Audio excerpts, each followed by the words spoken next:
Et je profite de l'occasion pour vous saluer aussi personnellement tout en vous remerciant. Je n'ai pas oublié que vous m'avez enseigné la littérature africaine et la poésie. Je n'ai pas oublié aussi que vous avez été membre du jury qui m'a évalué en thèse de 3e cycle. Pour cette raison, encore une fois, professeur, merci. Pour en revenir maintenant à l'ouvrage de M. Thioune, d'entrée de jeu, je célèbre la grandeur et le mérite des 3 éminents auteurs, Cheikh Hamidou Kane, Abdoulaye Eliman Kane et Boubacar Boris Diop. Mais mon propos ne cherche pas à parler d'eux, ni de leur remarquable production littéraire, mieux que l'a fait professeur Thioune. J'aurais encouru le risque de me montrer incompétent pour cet exercice, eu égard à la qualité des réflexions qui leur sont consacrées dans l'ouvrage que voici, 3 romanciers sénégalais devant l'histoire. Aussi serais-je hors sujet dans ces circonstances.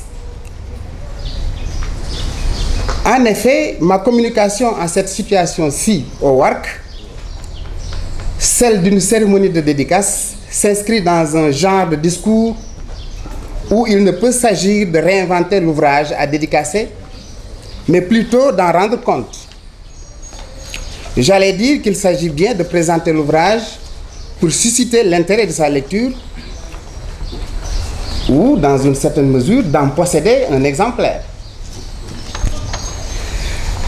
Que pouvons-nous retenir de l'ouvrage? Quelles en sont les richesses explicites ou implicites? Son auteur, professeur Thioune, a déjà produit de nombreuses publications dans le domaine de la critique littéraire. De 2010 à 2013, il a produit coup sur coup les nouveaux romans chrétiens, univers et personnages dans le roman du XXe siècle, bilan technique du roman moderne en 2 volumes. Cet ouvrage que voici, 3 romanciers sénégalais devant l'histoire, vient comme une confirmation de ce talent donc de critique littéraire. L'ouvrage 3 romanciers sénégalais devant l'histoire est avant tout un hommage rendu aux 3 éminents philosophes et écrivains Cheikh Hamidou Kane, Abdoulaye Eliman Kane et Boubacar Boris Diop à travers leur production littéraire ou plus précisément leur production à la jointure de la philosophie et de la littérature. Mais en surplomb à cet hommage mérité, M. Thioune pose des jalons insoupçonnés au sein de la littérature africaine en général et de la littérature sénégalaise en particulier, en faisant entrevoir la nécessité d'une réflexion à la constitution d'un sous-champ littéraire sénégalais. C'est une trop grande ambition pour les non-initiés à la recherche, mais tout de même légitime et salutaire pour le chercheur qu'est M. Thioune, universitaire de surcroît. Professeur Thioune aborde plusieurs points que nous allons à présent étudier succinctement. 3 romanciers sénégalais devant l'histoire, 3 romanciers devant l'histoire est une synthèse de l'histoire littéraire sénégalaise, d'une part, et de l'autre, c'est une analyse critique des œuvres de Cheikh Hamidou Kane. Je parle sous le contrôle du professeur Amadou Kane et des éminents professeurs spécialistes de la littérature africaine que je vois. Je veux nommer par exemple les Diaw Faye et autres. Ils sont nombreux, hélas, Mamadou Ba et autres. Liliane Kestelo. Merci de me l'avoir rappelé, professeur. L'ouvrage du professeur Thioune passe au peigne fin toute la littérature sénégalaise dans son hétérogénéité générique, allant du roman à la poésie en passant par le théâtre. Vous pouvez le constater dans les premières pages. Depuis des esquisses sénégalaises de l'abbé Boilat qui datent de 1853, ou même plutôt depuis l'écrit du métis de Gorée, Léopold Panet dans sa relation de voyage de Saint-Louis à Souira, qui date de 1850, jusqu'au recueil de poèmes de Mame Ngoné Faye, Effluves délétères, qui date de 2013. Cette présentation de l'évolution de la littérature sénégalaise est suivie d'une synthèse analytique des œuvres des trois romanciers philosophes. L'orientation de leurs œuvres peut être comprise à travers ce propos de professeur Thioune, du professeur Thioune. Les postulats adoptés par les fondateurs de la négritude demeurent, mais les visées changent à la faveur des choix idéologiques et des pratiques discursives adoptées. Page 13 de l'ouvrage.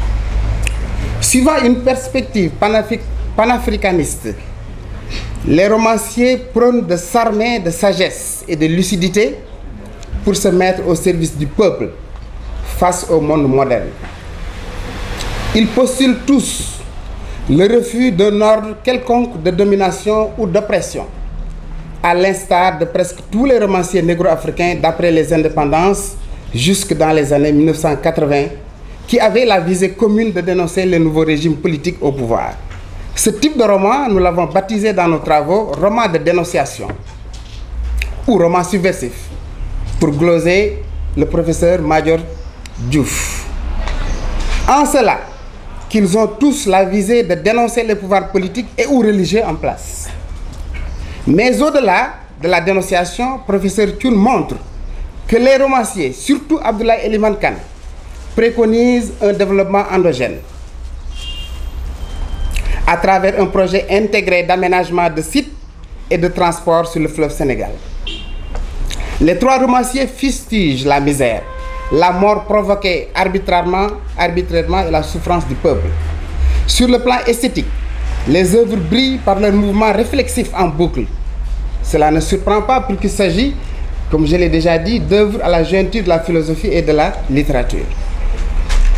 Qu'ils aient tous l'intention de réfléchir en boucle, cela ne doit donc en aucune façon surprendre.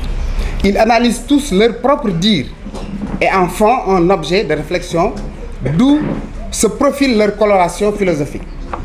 Ainsi, Boubacar Boris Diop, toujours à la recherche du temps perdu, à l'image de Marcel Proust, fait des œuvres une aventure esthétique audacieuse mais lucide, exprimée souvent à la première personne.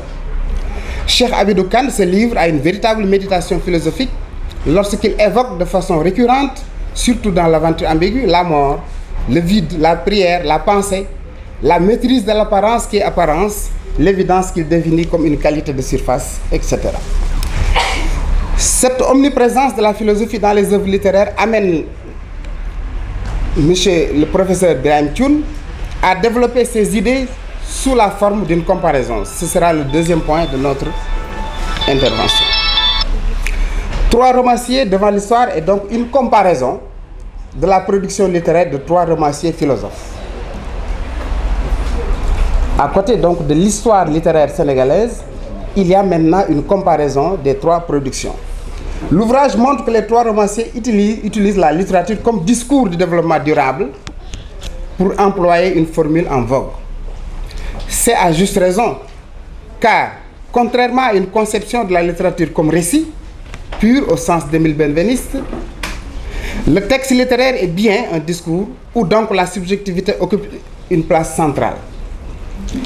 Même ce qu'il est convenu d'appeler récit pur manifeste la présence du sujet parlant.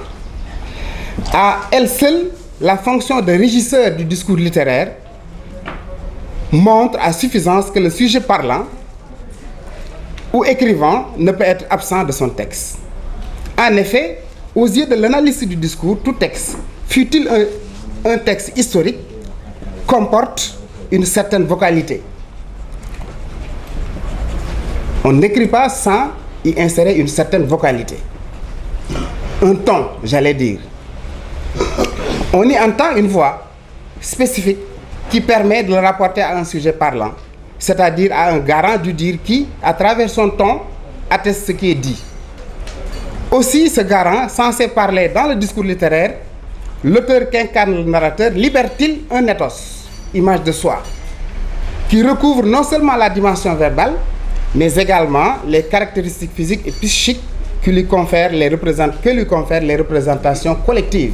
C'est à l'aide des représentations collectives que le lecteur construit cette image de soi. C'est ainsi que les embellissements inhérents au récit historique, pour taquiner le professeur Abdoul Sow, le doyen Abdoul Sow, c'est ainsi que les embellissements inhérents au récit historique préfigurent la présence d'un sujet parlant et en font un discours. Autrement dit, même si le texte historique semble se dire de lui-même, il y a néanmoins un sujet parlant qui est derrière et qui, ne serait-ce que pour assurer sa fonction de régie du texte, est là, présent avec toute sa subjectivité. Professeur Thioune fait constater que pour les trois romanciers, l'art pour l'art est beau, mais l'art pour le progrès est plus beau, pour reprendre Victor Hugo. Leur visée est de dire oui pour l'authenticité, mais également oui pour l'engagement contre toutes les souffrances humaines et en faveur du développement durable à travers l'ouverture au monde. Développement durable à travers l'ouverture au monde. On peut se demander pourquoi et comment les trois romanciers philosophes arrivent-ils à convaincre leurs lecteurs. L'ouvrage du professeur Thioune apporte une réponse à ces questions. Il montre que l'efficacité de leur discours tient à la fois de l'intradiscursif et de l'extradiscursif. L'intradiscursif parce que la société leur donne un certain statut qui les autorise à prendre la parole. Mais les linguistes disent que ce statut extradiscursif ne suffit pas. Il faut aussi un statut intradiscursif, c'est-à-dire, à travers le discours aussi, s'ils ne sont pas convaincants, malgré leur statut, ils n'arrivent pas à rendre leur discours efficace. Donc c'est les deux à la fois. Quand je parle de ça devant d'éminents philosophes, je peux être rassuré d'être compris. Pour penser, donc, parce que là aussi c'est le point de vue de Bourdieu, disons que c'est leur statut social qui garantit une certaine autorité à leur dire. Il apparaît à travers l'ouvrage de M. Thioune que la société sénégalaise a donné aux trois auteurs soit le statut de ministre, soit celui de professeur ou de journaliste, et j'en passe. Chacun de ces statuts sociaux, en tant que positionnement socialement validé, parce que c'est la société qui a validé ce positionnement, leur donne droit à la parole à laquelle ils confèrent du même coup une autorité. Mais les linguistes ajoutent une dimension intradiscursive. En effet, pour eux, le statut social ne suffit pas à convaincre et à rendre le discours efficace. En effet, le locuteur, écrivain, montre au moment de son discours un ethos plus ou moins convaincant et qu'incorpore l'auditeur ou le lecteur. Discours littéraire et discours philosophique, dans la délimitation de l'analyse du discours, constituent en principe deux types de discours distincts à côté du discours religieux et du discours politique, entre autres. Leurs scènes englobantes sont différentes. Mais comparant les deux types de discours, un éminent chercheur, pour confirmer le point de vue du professeur Thioune, en l'occurrence Frédéric Cossutta, a écrit: contrairement à l'œuvre littéraire, l'œuvre philosophique tend à absorber son dire dans son dit tout en se réservant la possibilité de renverser son dit dans son dire. Elle déduit au minimum son cadre énonciatif. Ça se comprend. Le texte littéraire agrandit son cadre énonciatif parce qu'il met en place un écrivain, voire un narrateur, et plusieurs personnages avec une situation interne à l'œuvre que le texte développe d'un bout à l'autre.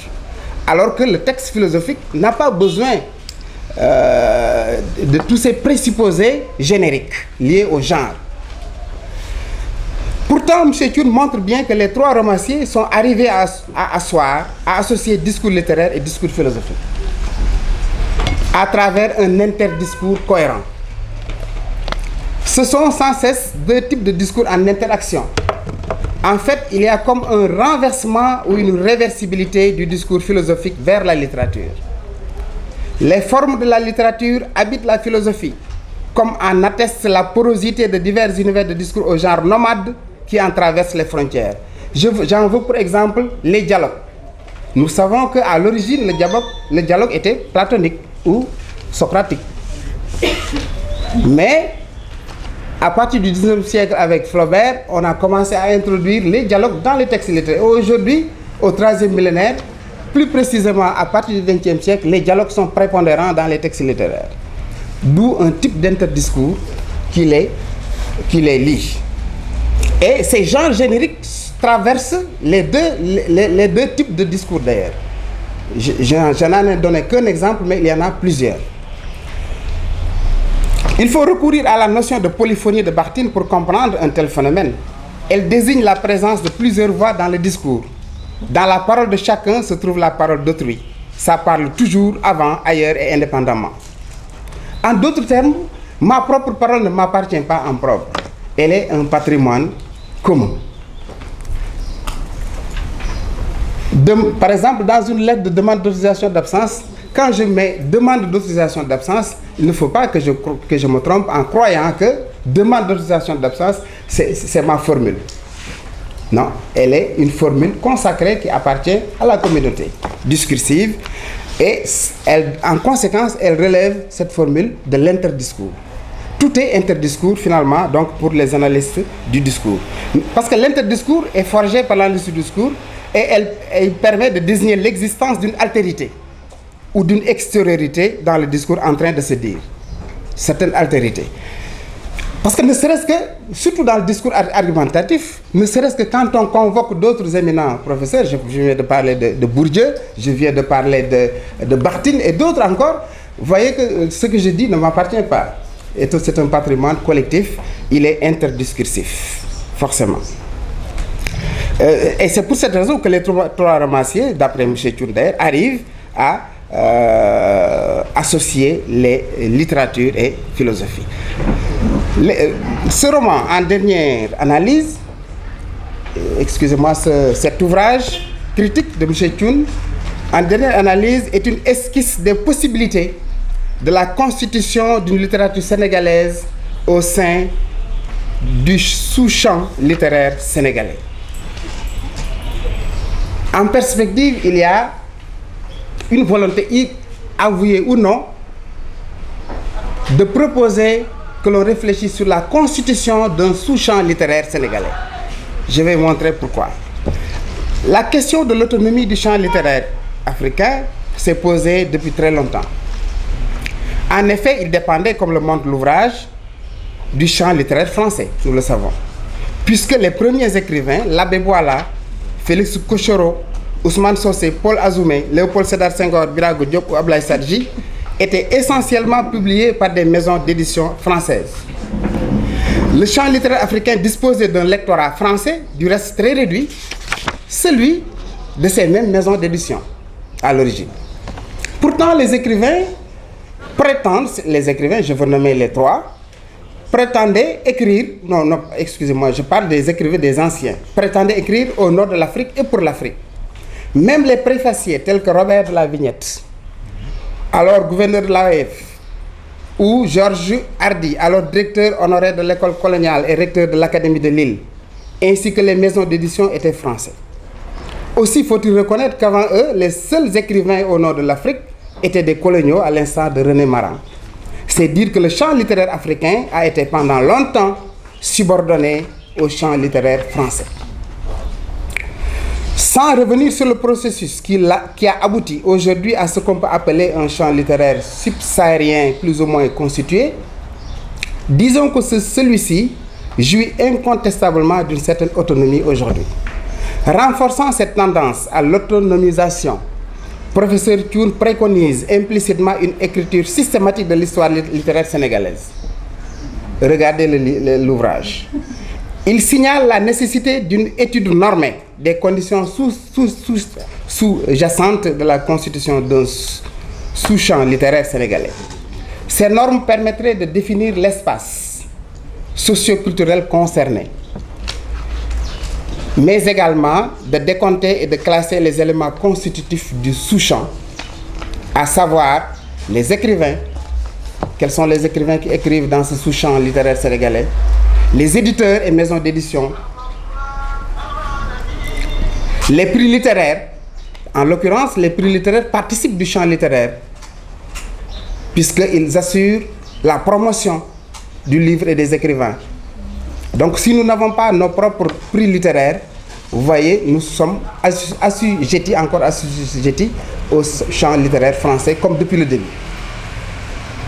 Il y a aussi les programmes littéraires, il y a les critiques littéraires. Il en est un. En somme, tous les circuits de production, de diffusion, de circulation et de promotion des œuvres littéraires. Cela contribuerait à forger ou à confirmer l'autonomie du champ littéraire négro-africain, voire africain tout court, et du sous-champ littéraire sénégalais en particulier. Une telle optique sera assurément bien accueillie par les trois auteurs qui, tout en étant tous engagés pour la bonne cause, militent en faveur de l'authenticité, comme pour se démarquer du premier discours littéraire résolument colonialiste des premiers écrivains. Les trois romanciers entendent montrer que l'Afrique n'est pas un continent table rase. N'en déplaise les écrivains tenants d'une littérature monde.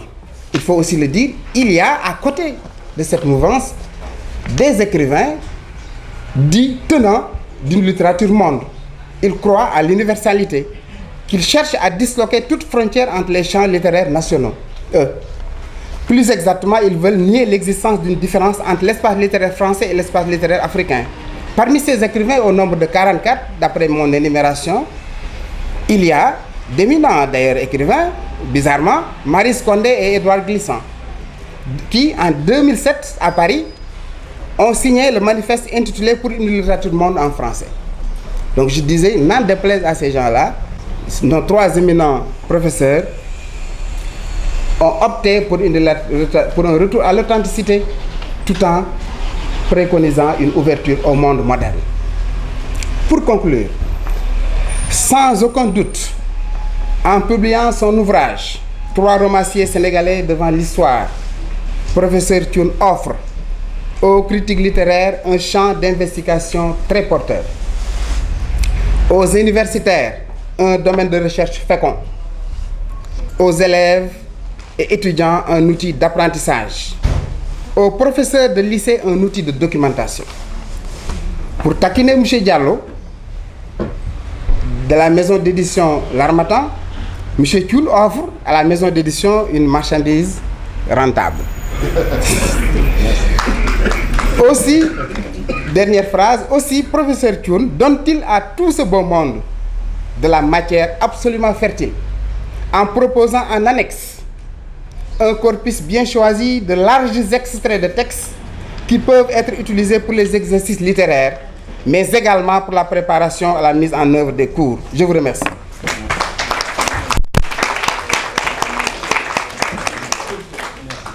Merci beaucoup.